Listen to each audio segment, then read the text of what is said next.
Hello everyone, and welcome to the Ubuntu Touch Q&A 35. This was streamed live on September 1st, 2018. This is the UBports Foundation show discussing the development of Ubuntu Touch and our community's questions, and we have a packed roundup of news and questions for you today.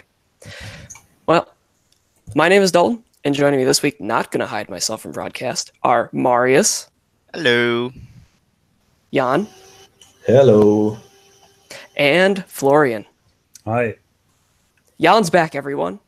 Yay! Woo! Yay! Oh, I need to send the message saying that we're live. Okay, there we go. Someone just... There we go. Good job, Marius. I didn't see that you sent that. What's going on? So let's get the big elephant in the room out of the way first. We released Ubuntu Touch OTA 4. Woo! Yeah! That wasn't as excited as I thought everyone would be about that. I tried. So, I have the wrong calendar month, but that's okay. A week ago, we released Ubuntu Touch OTA 4, exactly at the time that we said we would, because Marius and I were waiting on the button until the minute came. And it brings a few new features to Ubuntu Touch. So we've got, of course, the all-important Ubuntu 16.04 base, which means that we've got security updates coming from Canonical. We've got newer packages in general, including BlueZ and other things that we kind of depend on a little bit. And we also upgraded to Qt 5.9, bringing some performance improvements to the system. Marius, what was your favorite thing to work on in the OTA 4 cycle? Oh, well, to be honest, I really love working on graphics. So to be honest, working out mirror stuff and Unity 8 stuff, to be honest. That's good, because not many people can say that.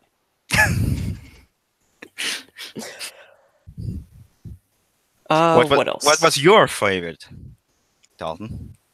We fixed the wizard. That was pretty cool. So now we have an upgrade wizard. So when you upgrade to 16.04, you get this little thing that prompts you to install all of your apps. And because in the transition to 16.04, we also broke all of the apps, to put it lightly, where most of them will need to be recompiled to work.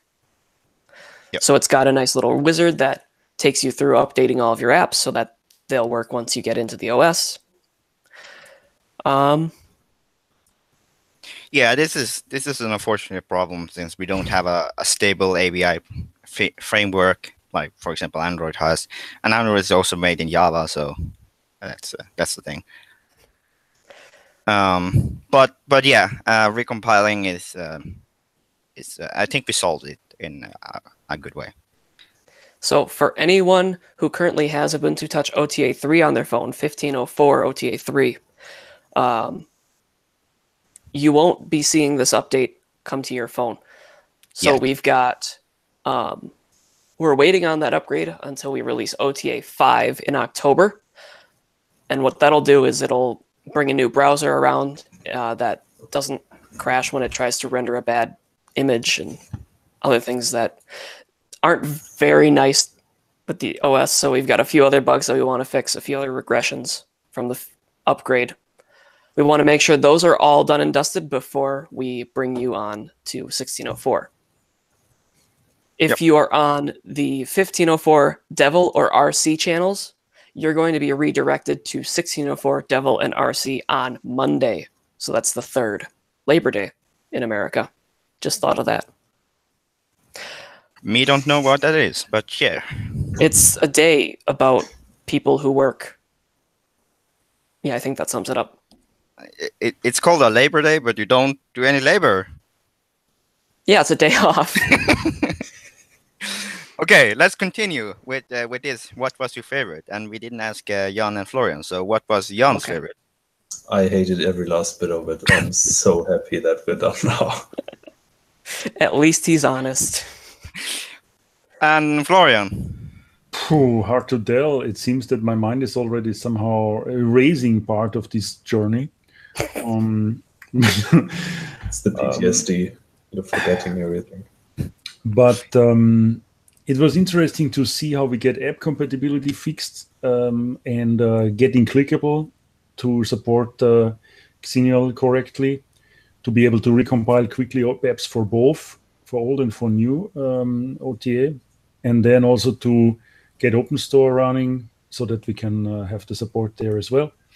So I'm a little bit more biased on the app side, not so much on our core side.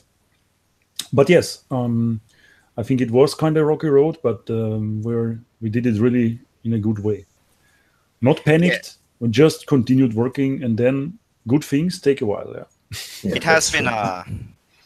a rocky road, but it also has been one of our most successful thing done yet, because this is major.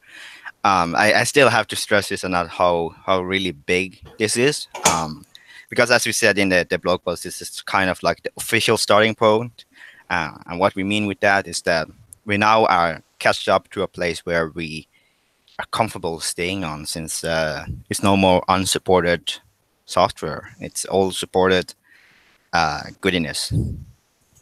And it's basically a little bit of we leave behind the roots from Canonical. We are now on our own. It's clear there is no help anymore, and all the things that we prepare for the future will have to be done by us. So I think under these conditions, we managed really to do it in a great way. And so I think we prove a little bit to the world outside that it's possible. For us, it's really the feedback is very good. There are a lot of people saying thank you, and we are really proud and also grateful for that. That on every corner in Telegram and the forums, and so people are really really happy with that. And even if it's not 100% finished, all the things that were in the milestone at the beginning, and we had to postpone a little bit, but I think still the core and the low-level things are already in a good shape, and it works on all devices. This is also a thing that was not clear for a long time, how far we can go. But now we support still devices that are already quite some time on the market, let's say. So we also can prove more or less that it's possible with some dedication to keep things alive. And not just throw them away because they are just 2 years old or 3 years old. Come on. Yeah. That's a good sign for various reasons. And also in this OTA release, we also have done a lot of work on the back-end side. For example, on the infrastructure side, delivering side, CA, continuous integration, and all these services that is around that you normally don't see when using the OS. There are so many moving parts from building the code to writing the code, to compiling the code, to packaging the code, and there is so much going on there. And we have built that up pretty much from scratch, including building up from scratch the whole community, which is pretty cool. We love you guys. I'm going to tangent right off of that. That was a good ending. I would like to thank everyone who went in and helped us to make this release happen. There are too many names to name on stream, but to all of the app developers who updated your apps, to all of our testers who continually let us bug them to test things, everyone, even people who are in the super group answering questions, or in the welcome group, at helping people install, thank you. You might think that what you do isn't as much as what us people here on screen do, but that's not true, and it is just as important. I was listening to Destination Linux this week, plug for them, and one of our community members emailed into them to say, oh, this is all the things that I do with Linux. I just contribute to UBports a little bit, and it's like, a little bit? Let's be real here. You contribute a lot, and you help us out a lot, and we appreciate it. And we appreciate all of you. Thank you. Yes, thank you. To jump right off of that, we were talking a little bit about what we can do to, now that we're on the supported base, now that it's our OS, other things that we can do to bring the OS forward. And we did talk this week about what we're going to do with that. So specifically in our next 3 updates, what we're thinking of, what we are planning to bring to each of them. So we're going to take you through that a little bit here. And of course, we'll have like infographics and things available to make it look nice. Yeah. So OTA 5, which we were planning on October 5, we were beginning a 6-week release cadence at this point, and we have 5 weeks at this point on this one. We've got a few remaining regressions that we have marked as very important. I've marked them as critical today, so you'll see them in the UBports bug tracker. They've got the critical RC tag, which means we can't push RC to stable until that's fixed. So that includes the camera bug on our lovely Nexus 5, and a few other things that are just showstoppers for a lot of people. We lost America. What? Oh, America is back. Where did I stop? You stopped at showstoppers. Yeah. Okay, good. So we'll fix those last few showstoppers, and we're going to switch from the Oxide browser engine to Qt web engine in this release. And that includes the old Ubuntu.web. What do we call it? QML component. Yeah, QML component. We'll be switching that over to using Qt web engine rather than Oxide.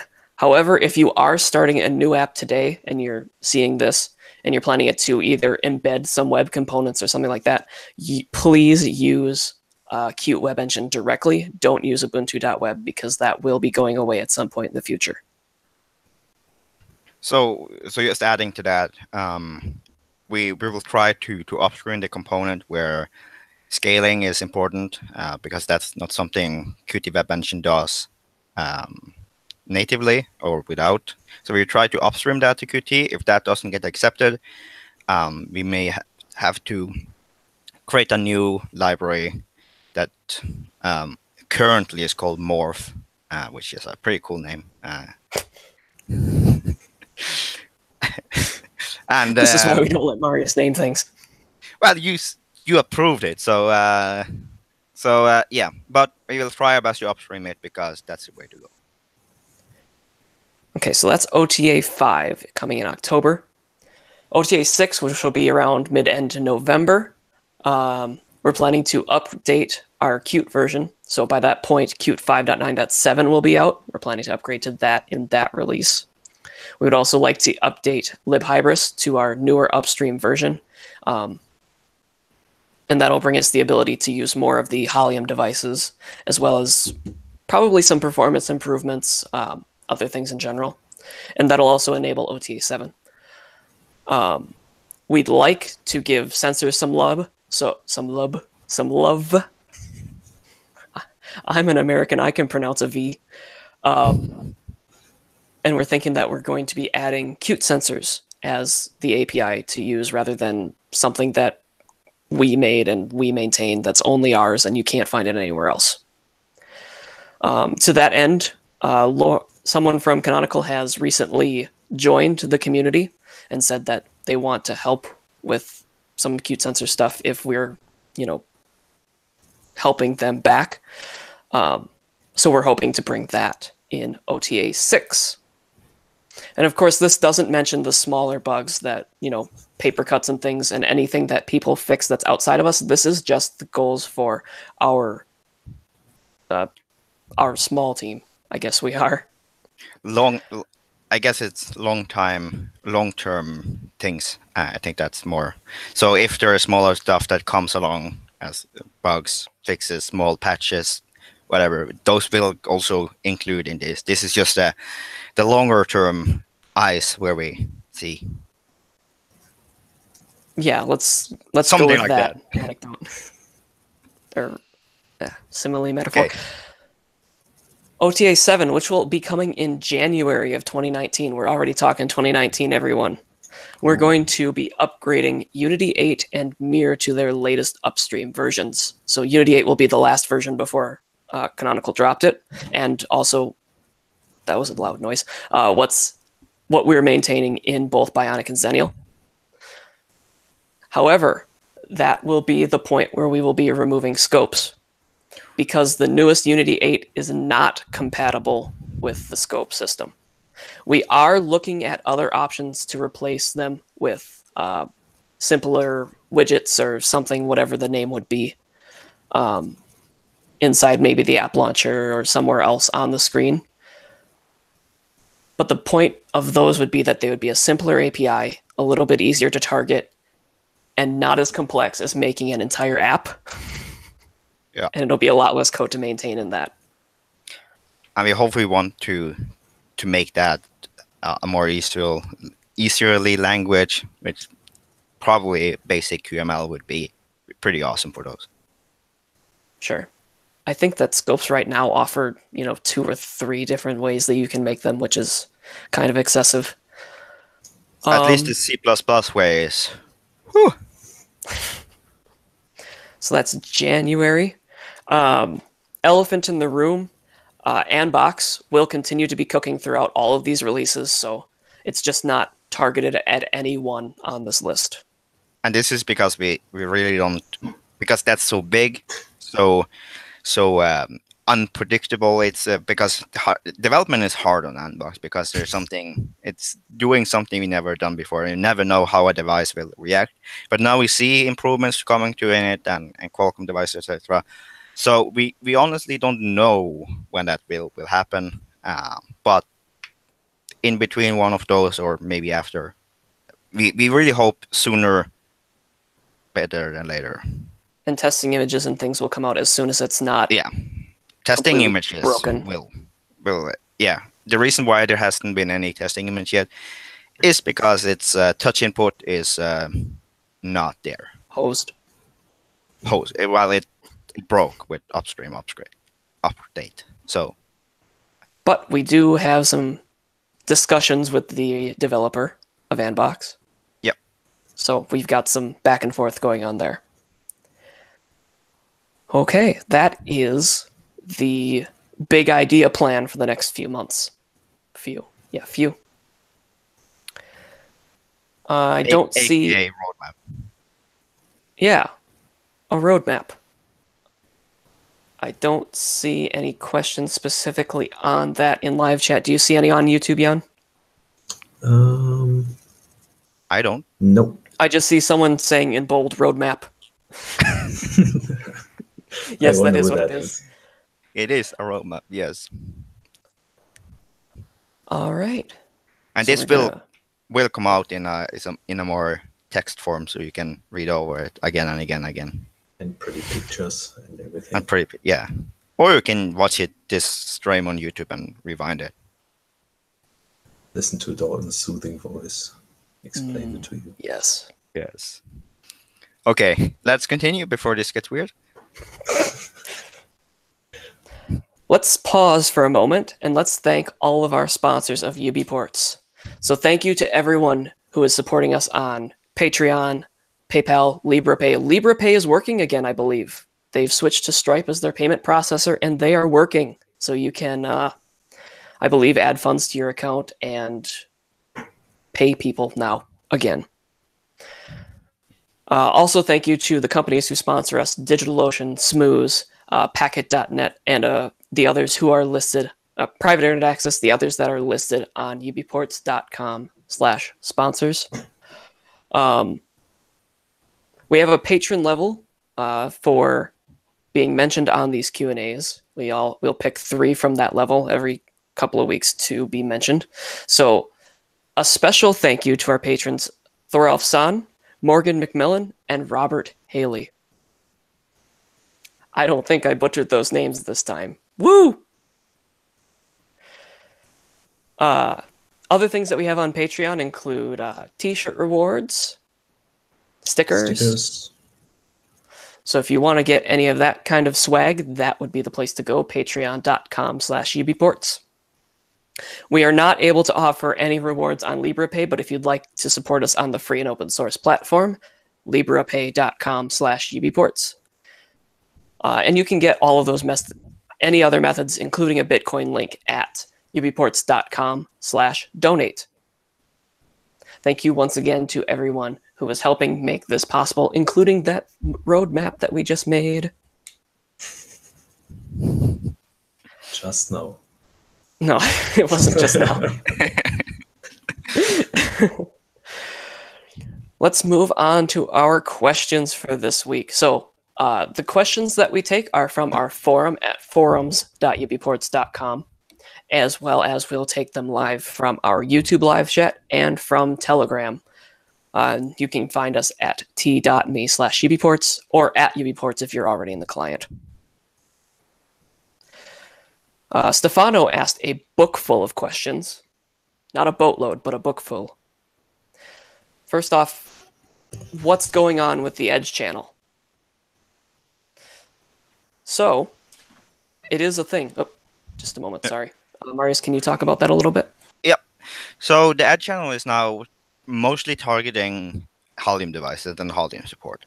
And what the purpose of the Edge channel is to bring in stuff that may or actually will break other devices, or break some devices, or even break totally. So the Edge channel is a playground for any developers that want to port devices or try newer images, try newer versions of etc. etc. etc. So right now the focus is heavily on supporting Halium fully. And with this comes, for example, newer version of libhybrids, newer version of Mir, or a patch version of Mir, and maybe a newer version of Mir later on. We have experimental versions with even newer version of Mir. So that's basically what that channel is. And it's also a place to fix those issues, a place to make them stable and make them work on all devices. And once they do that, we can then cherry pick them into the Devil channel and further stabilize it. So it's basically a place. It's a playground for developers, to sum it up. I don't really recommend anyone that's not knowing what they do, because this will eventually fail if it's not already failed. So that's the thing here, that this is just the bleeding edge that developers can push there, even if it's not working. So it's currently not shipping on any of our other devices because it breaks them. Yep. You can install it, but they're broken. Also, when we say break, it doesn't break the device physically, it just breaks the OS. It doesn't boot. It doesn't boot, yeah. So all that needs to be resolved before it can be shipping on other devices. Next question from Stefano. Where did all of the scopes go? So originally in the Ubuntu Touch image, there were a few scopes included, the music and video scope specifically. However, we have not had anyone step up to maintain any of those. And for that reason, we have removed them from the image, because we won't be able to guarantee any quality of them if they aren't being updated. Other scopes which were on the Open Store will need to be updated just like all other apps. So if they have not been yet, you may want to contact those developers. But do keep in mind that we have set the removal date of scopes to January 2019 with OTA 7. And as we said before, we are looking at replacements for scopes that would be simpler and easier to make. Okay. Yep. That wraps up Stefano's questions. So I said a book full, but I guess it was only 2. But that's a lot in our minds. A pocket full. 2 is a big number. Yes. Our next question, and we're not going to spend too much time on this. We do, but we do get it a lot, and we just want to cover it so that people know. Where's Dan Chapman? He hasn't been around lately in Telegram or in the community. Oop, that's the printer. Sorry. Currently, he's experiencing a medical issue. We're still in contact with him, and he's recovering. But for now, he's not available due to that. Moving on, that printer is just going to keep on going, everyone. So we get to listen to that for a few seconds.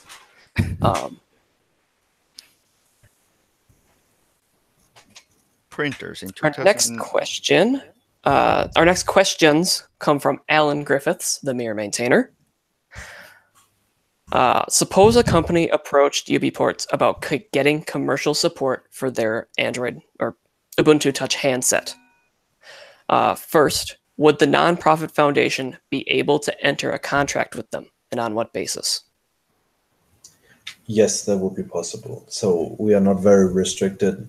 Of course, at the moment, the foundation is not set up, so this is all in the future. It's not operational yet. But we are not very restricted in what we can do, even though we are generally non-profit. We can also have commercial activities in that area. We are then taxed like a normal corporation, like a normal, the German equivalent of a limited liability corporation. We are taxed like that for areas where we are not necessarily public benefit. We can do that as long as it's in line with the object of the foundation, that is furthering free software and furthering Ubuntu Touch and free software on mobile devices, essentially. So we have some stuff we can still do there. We can still enter a contract with a company, but it also, of course, depends on that company. What do they want? What do they want in exchange? Different models are possible and come to mind. So, for example, the company could just ask us for documentation and just for advice. The company could pay the foundation to set up a team and enable that device. And the company could, many models are would be possible. So we are not very limited in that.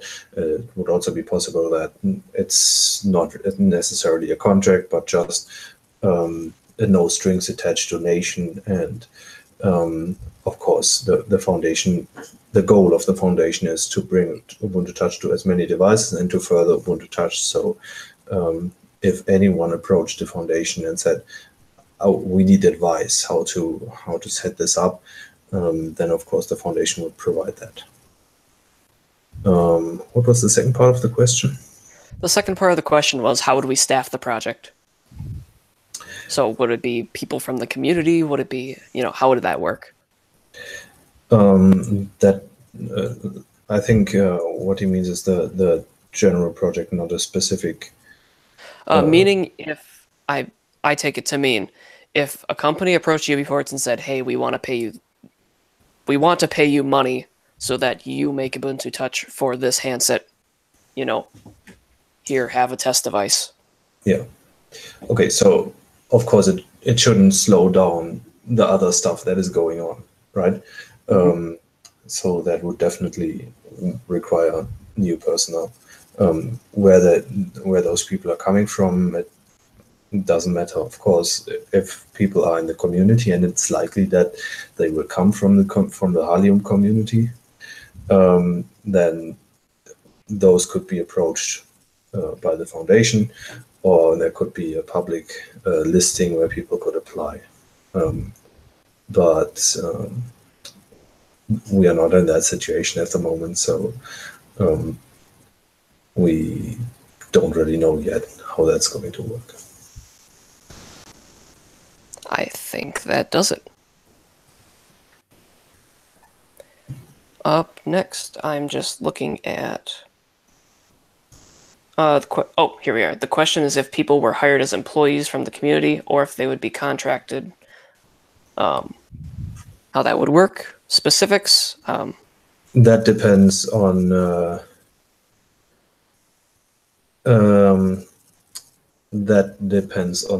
the situation of that person as well. I mean, at the moment, the people who are hired to work on Ubuntu Touch, it's a mixture. It depends on the country they live in. It depends on the amount of work they are doing.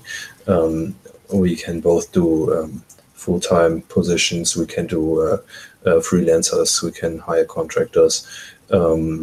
It's not really limited. It depends what we need. It depends on what is possible. in that situation. We can also hire people from all over the world. So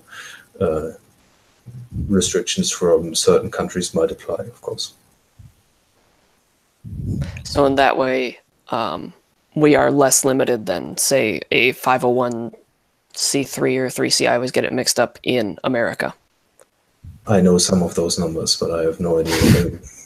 It's the general nonprofit thing in America, basically.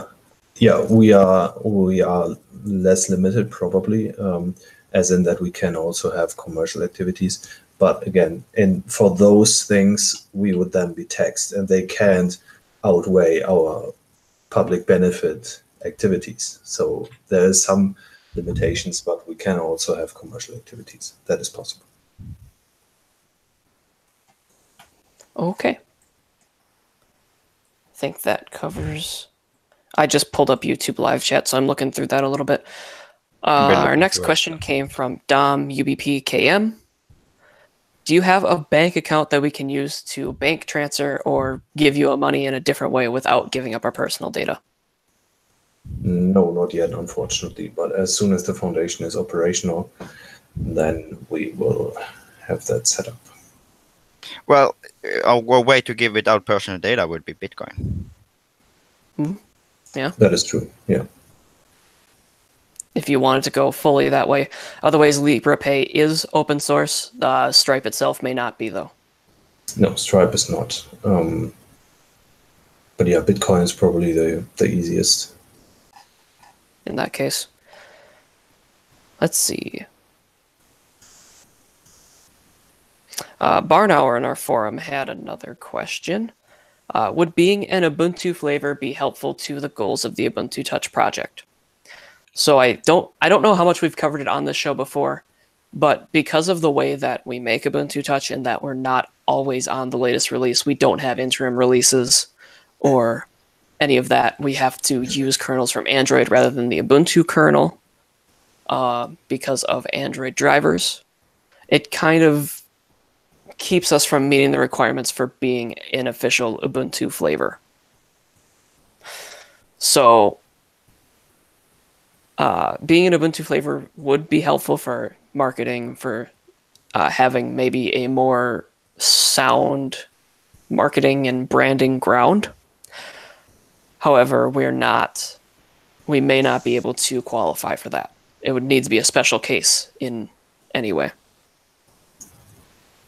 However, though, on the Unity 8 side on desktop, this may apply later on. But for now, the focus is to stabilize things on the desktop side, at least.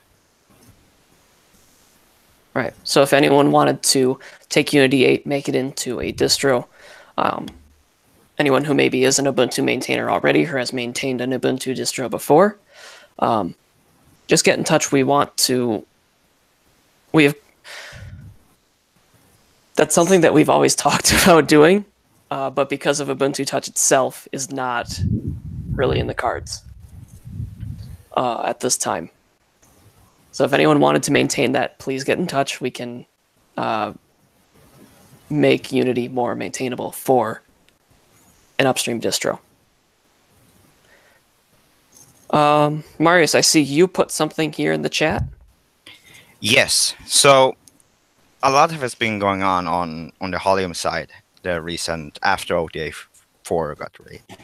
So we now have got so many new working ports, which is amazing to see. We're working, I say, booting with graphics, and most of them have Wi-Fi. Some even has ongoing calls, a Bluetooth I see.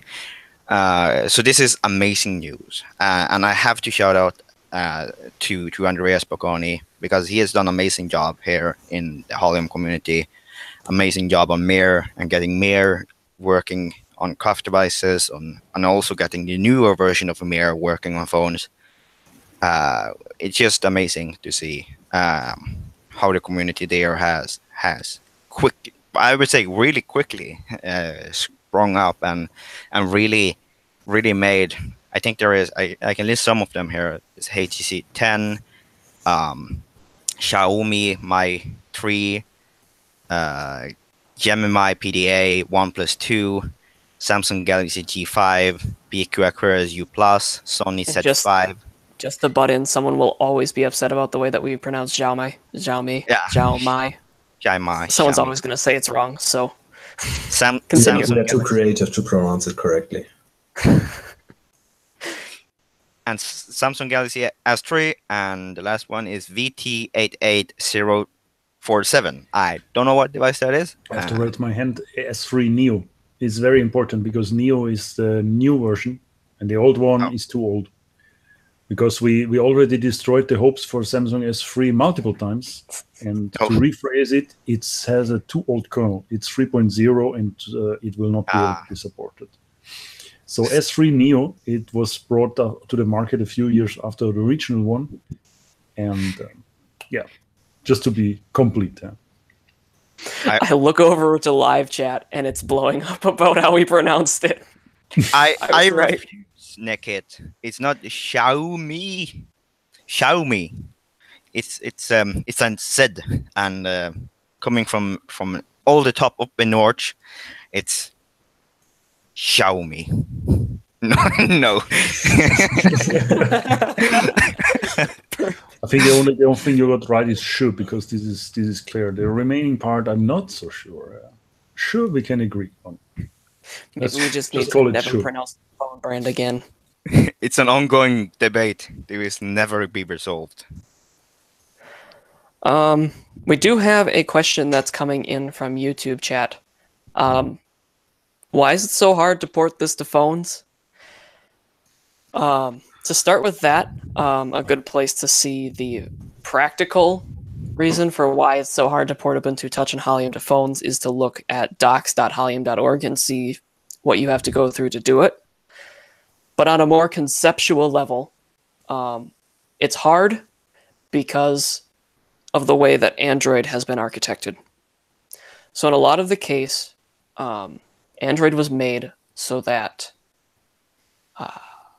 hardware drivers for the radio, or talking to the radio, because the radio is another OS, we won't get into that,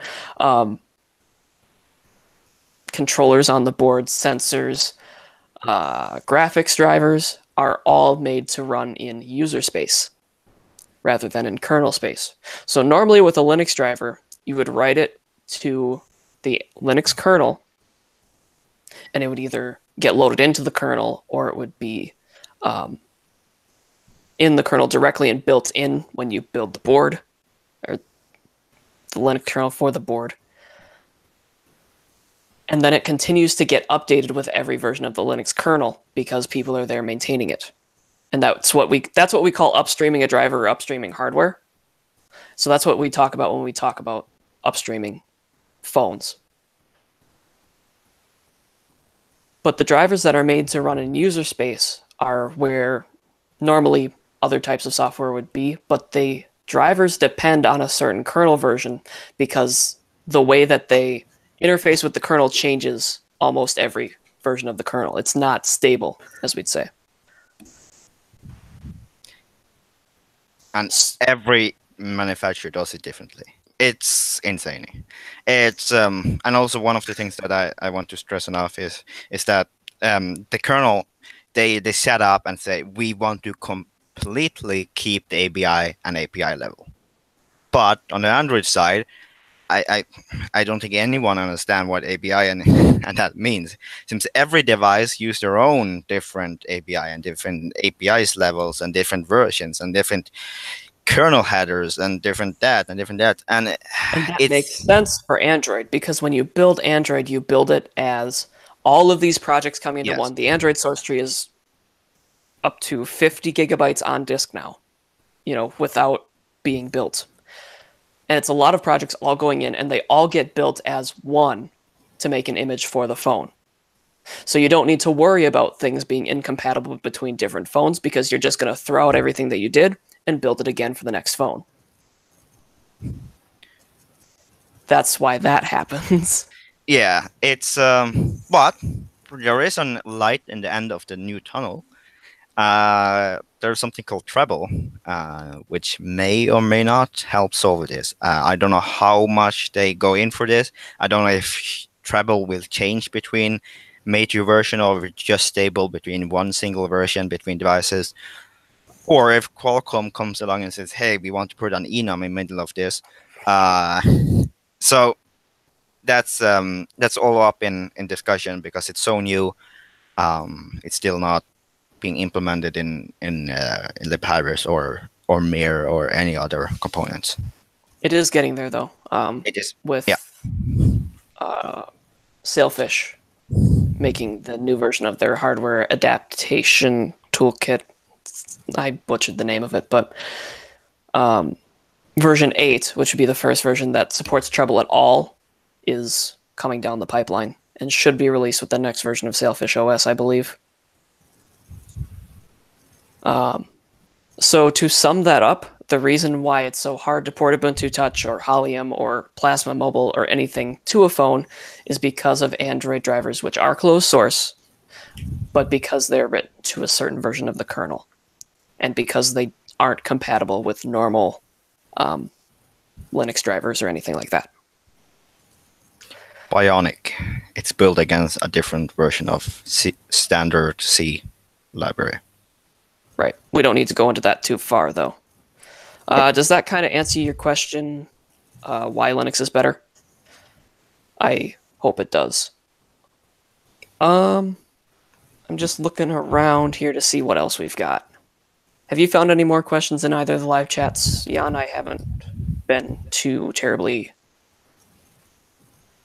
Nope. We need more questions, guys. Don't we have more from the forum? I don't believe so, do we? Unless someone's posted something new. Scrolling through. Oh, no. Yeah. I think we're done. It's a long thread this week, but that's kind of because people were replying to each other, so that got me off guard too. Okay. So I would say that about... I just wanted to say, we got questions. What will happen after Unity 8? Unity 9. Everybody will be happy. And we'll stay on OTA 7 forever. It will be perfect. What? I think he asked what's happened after Unity 8. What the next version after Unity 8? I think Jan was right. No, I think he means after the further After OTA roadmap. 7. Yeah. Oh, well, a lot of things. So there is always the ongoing discussion with Halium, more devices, newer hardware, also newer improvements, more Andbox support, more app support, bringing in more libraries like the KDE things, which we already probably do earlier, but more, maybe KDE people make more. And of course, polishing. I mean, with Unity 8, we also get the new version of Mir, which has way better support for Wayland. But then we can actually start delivering properly on the promise of convergence. So we can actually start the desktop applications and start looking at how they work and polish that really nice. But it will be a pretty big step. Yeah. And if your question about what's happened after Unity 8, what happened after that's out of life, Andreas Bocani has a great answer: Unity 9. Perfect. I think we continue up to Unity 10, and then we just make a rolling release like Microsoft with Windows 10. 10 no, we have to skip 9. No, we have to skip 9. Oh, we have to skip 9. You're right. Yes. First Unity 8.1 and then Unity 10. So when was Unity 98? It was way back in the 90s. Oh no. The people will kill us for this. I think that'll just about do it then. Yep. So, thank you everyone for tuning in to the Ubuntu Touch Q&A episode 35. It's been a blast being with you all, and I'm excited that we've been able to release OTA 4, and we're looking forward to the future. Thank you to everyone who's helped us get here. Unity 2077, that's a good idea. You can find us on all kinds of social media. We're on Facebook, YouTube. Mastodon. Sorry, I got messed up there. We're on Facebook, Mastodon, Twitter, Telegram, Matrix, and we are UBports on all of those platforms. And Links will be Diaspora. down. Links will be down in the video description.